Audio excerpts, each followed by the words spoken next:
Hi and welcome. My name is Machiavellian and I am the author of the book Manipulative and the Weapon of Guilt, Collectivism Exposed.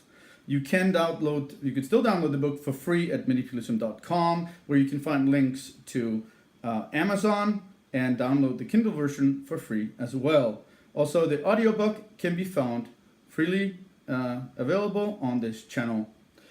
For a long time, I wanted to back up what happened and what Lars Ulrich did when they sued Napster. And I've done, I don't know how many people have gone through the entire book of mine, but I actually have a very, very small part of my book in chapter 10 that I refer to as Machiavellian Egocentricity. I might as well just start reading from my book and read this, these two paragraphs shortly, and then, give my viewpoint on this. In other words, Lars was right, and I understand perfectly well why things went the way that they did. Let me read these two paragraphs, and then I'm going to take up the subject shortly. Okay, Machiavellian Egocentricity. The true dawn of collectivism in the United States, and a great example of collectivism's bad boundaries, manipulative techniques, and envy, became truly evident in April 2000 when the Danish drummer Lars Ulrich from the famous heavy metal band Metallica took legal action against the website Napster.com after Metallica's entire catalog was found to be freely available for download on Napster's online service. Metallica consequently filed a lawsuit against the company for copyright infringement and racketeering. The case was settled out of court, resulting in more than 300,000 Napster users being banned from the website. Lars Ulrich was the focal point in the backlash that became the perfect example of the force of a collective manipulation techniques. This coercion is difficult to recognize if one is not aware of exactly what one is looking for. If one searches the internet on sites such as YouTube for stories about the case, one will find numerous disdainful videos mocking Metallica, all with the same irrational argument or of scornful envy. You have so much and you are greedy, so it justifies us stealing from you. This is ambient abuse, Machiavellian egocentricity, with one interest only to attain dominance by utilizing the weapon of guilt.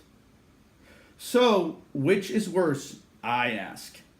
Expecting to get one's things for free, stealing and claiming the right to someone else's possessions, or wanting to keep one's hard-earned assets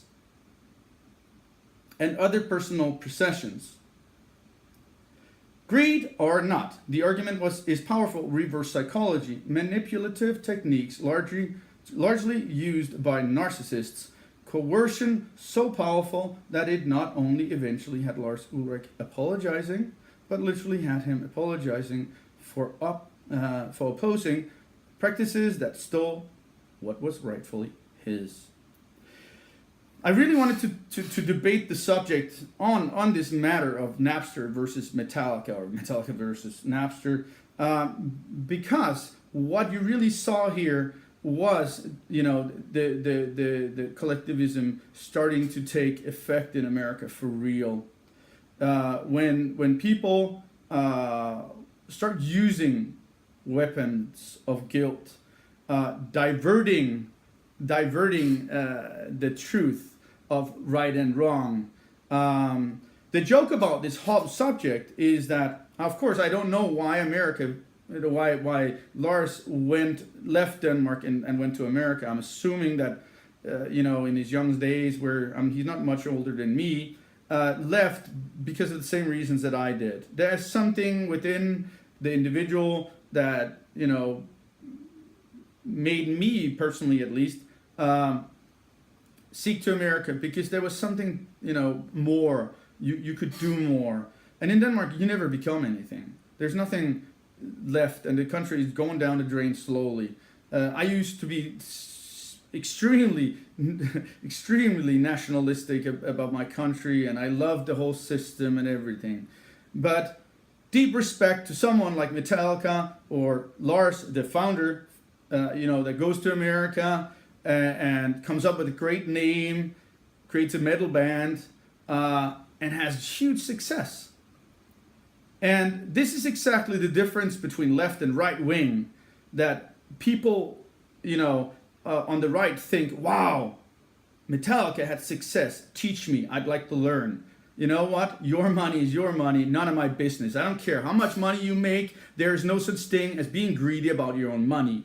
And I speak for someone who makes barely $1,000 a month. I live in Thailand. I don't have much. So don't come up with your stupid remarks about I'm the rich guy who's born with a silver spoon up my butt. I wasn't. Absolutely not. I just believe that you should make it on your own. And if you find it that someone needs your help, you give it. But you don't use the government against someone else in order to gain what you want. Or use a website like Napster to start stealing from you. It's the same thing. This whole ordeal and the videos that came after, especially the video that was made a mock of Napster, that Lars Ulrich was in, definitely showed that this whole concept of socialism is bullcrap, absolutely bullcrap. And of course, I understand why Lars was manipulated. I've got 17 years in the field of narcissism, sociopathy, and psychopathy behind me, plus having written a book, and I can still be manipulated. We all can. They are very good at what they do. But look at it from this perspective. People that are right-wingers believe that, believe in benign envy. In other words, wow, you made so much? Cool. Teach me. What can I learn from you? How can I look up to you in order to achieve the same success that you have? Opposed to the left-winger that denigrates everyone, and from perspective to someone like Lars Ulrich, he would definitely know what the Yenta law is, which is only a syndrome created by socialism in order to make everyone, be emotionally on the same level, pulling everyone down so everyone's equal. But it's only people with inferiority complex that has the need to pull someone down, whereas someone with high self-esteem lifts people around them. And I mean, it's pretty simple. From a psychological perspective, what you were looking at, the Napster, the Metallica versus Napster case is a clear-cut example of someone who's done an achievement, and then comes the low life that has never achieved shit in their life and starts thinking that they can steal from them. The story is pretty simple. Folks out there, and to Metallica, never give up. You were dead right from the beginning. I backed you. I should have made this video earlier. But that's all for today. I hope you enjoyed the moment. I haven't made any videos for a long time. Till next time, have a good one. Keep up your freedom and don't allow people to think it's normal that stealing is okay. Have a good one till next time.